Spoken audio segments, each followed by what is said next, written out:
এখন তোমরা নিজেরাই বলো, এই শস্য ভাণ্ডারের আশেপাশে কোথাও অগ্নি ছিল?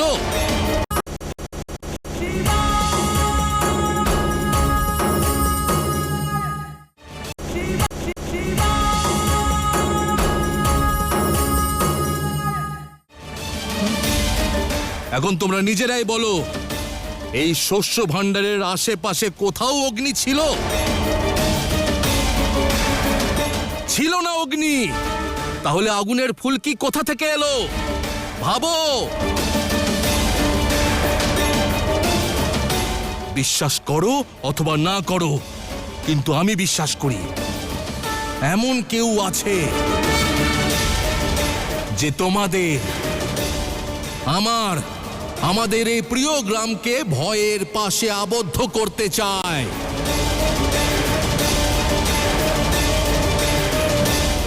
সে সর্বদা আমাদের কষ্টই দিতে চায়।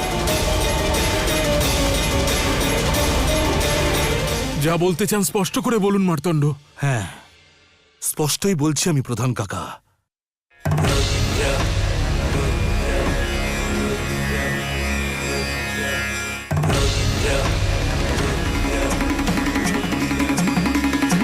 এটা ধরো মহালসা।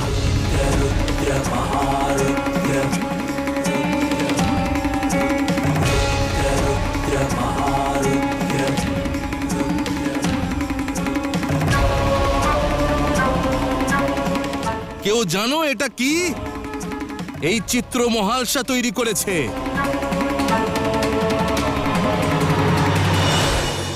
এ হলো শিব মন্দিরের বাইরে যে তন্ত্র রয়েছে তার চিত্র, তার চিত্র, তার চিত্র।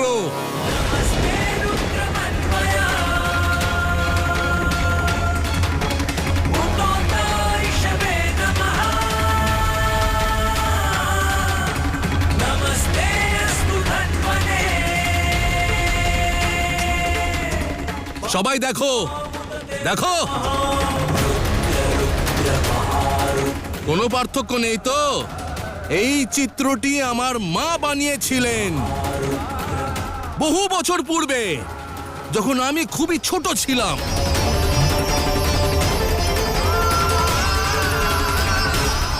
এই চিত্রটি বানিয়েছিলেন বলে আমার মা মারা গিয়েছিলেন।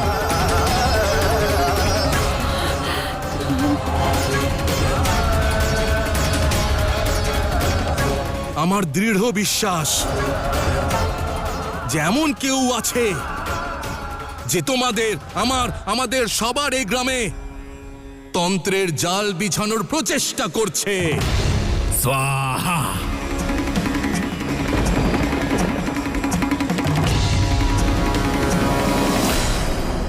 তোমাদের সবার সারল্যের সুযোগ নিচ্ছে, তোমাদের শ্রদ্ধার সঙ্গে ছলনা করছে সে।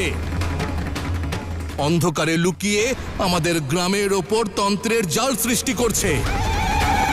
স্বাহা।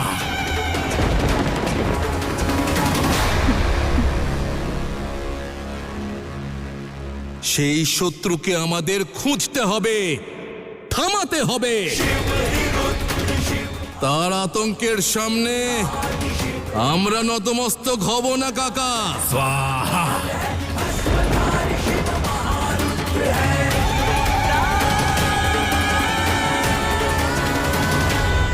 ঠিকই বলেছেন আপনি মার্তণ্ড। একটার পর একটা সংকট ঘনিয়ে এসেছে আমাদের এই গ্রামের উপর। এটা কাকতালীয় হতে পারে না। মার্তণ্ড হয়তো সত্যি কথাই বলছেন। কেউ আছে যে আমাদের ক্ষতি করার চেষ্টা করে চলেছে, আর সে যেই হোক না কেন, সে আমাদের এই গ্রামের মধ্যেই আছে।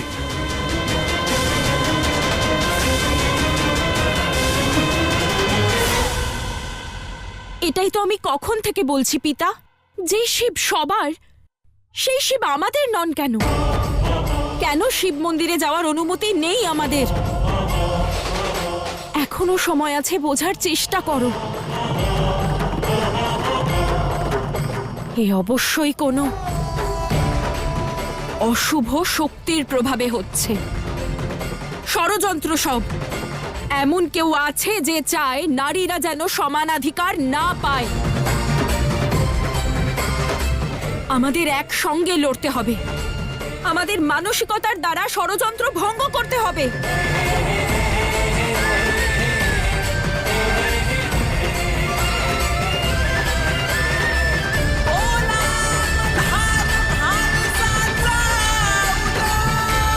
হ্যাঁ হ্যাঁ হ্যাঁ, মার্তণ্ড মশাইয়ের কথা আমার উচিত মনে হচ্ছে। কিন্তু তোমার কথা আমার অনুচিত মনে হচ্ছে কাকা। কি সমস্যা? হ্যাঁ, একজন নারী যখন একটি কথা বলল তখন তা অবহেলা করলে, সেই একই কথা যখন একজন পুরুষ বলল তখন প্রশংসা করতে লাগলে। ধ্যাৎ, এ কেমন সমাজ? আরে এ হলো সেই সমাজ যে আজ পর্যন্ত শিবের সঙ্গে শক্তিকেও পুজো করে। আজ সেই সমাজ একজন নারীর চিন্তা, তার সিদ্ধান্ত, আরে তার অস্তিত্ব, তার কথাকে খণ্ডন করতে উদ্যত হয়েছে। যতক্ষণ এই ধারণার পরিবর্তন না হচ্ছে, একজন নারী এবং একজন পুরুষ কখনোই সমান হতে পারবে না। যে সমাজই হোক না কেন, তার একজন নারীর চিন্তা, তার সিদ্ধান্তকে সম্মান করতে জানতে হবে। তখন এই অসাম্যের শৃঙ্খল ভঙ্গ হবে।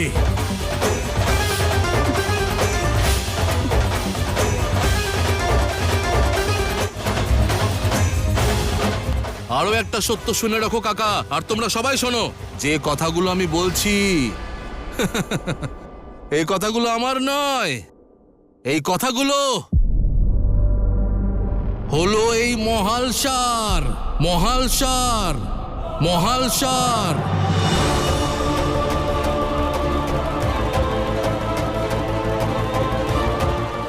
হ্যাঁ, এই কথাগুলো সর্বপ্রথম মহালসাই বলেছিল।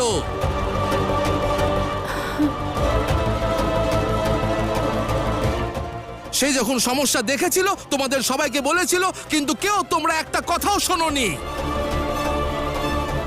কেন?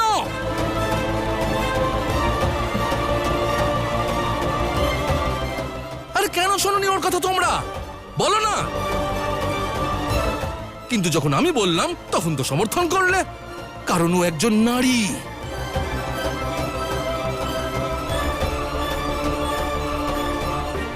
আরে ছোট হবে না তোমরা।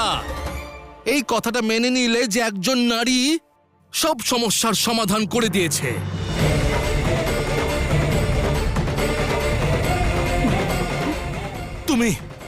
তুমি প্রধান কাকা, আপনি, আমি, মহালসার আমাদের কোনো প্রয়োজন নেই।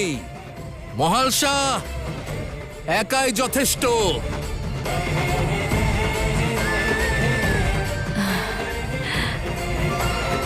যে সমস্যার পূর্বাভাস করতে পারে সে সব সমাধানও করতে পারে।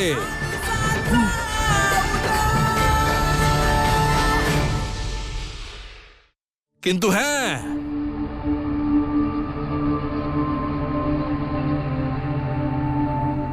আমার মহালসাকে প্রয়োজন, এটা সত্যি। কারণ আমি সেই পুণ্য কর্মে অংশগ্রহণ করতে চাই যা একজন ভক্ত আর একজন ভগবানের মধ্যের দূরত্বকে শেষ করবে। আমার তোমাকে প্রয়োজন মহালসা। शक्ति स्वयं पूर्ण है, ऐसा प्रेम दूर है जो टूटे ना। है ये एक दूजे से, है ये एक दूजे में, कुछ ना एक दूजे। যদি তাই হয়ে থাকে মহালসা, তাহলে আমরা সবাই তোমার সঙ্গে আছি। হ্যাঁ মহালসা, আমরা তোমার সঙ্গে আছি। মহালসা, আমরা তোমার সঙ্গে আছি। মহালসা, আমরা তোমার সঙ্গে আছি। মহালসা, আমরা তোমার সঙ্গে আছি। মহালসা, আমরা তোমার সঙ্গে আছি। মহালসা, আমরা তোমার সঙ্গে আছি। মহালসা, আমরা তোমার সঙ্গে আছি। মহালসা, আমরা তোমার সঙ্গে আছি। মহালসা, আমরা তোমার সঙ্গে আছি। মহালসা, আমরা তোমার সঙ্গে আছি। মহালসা, আমরা তোমার সঙ্গে আছি।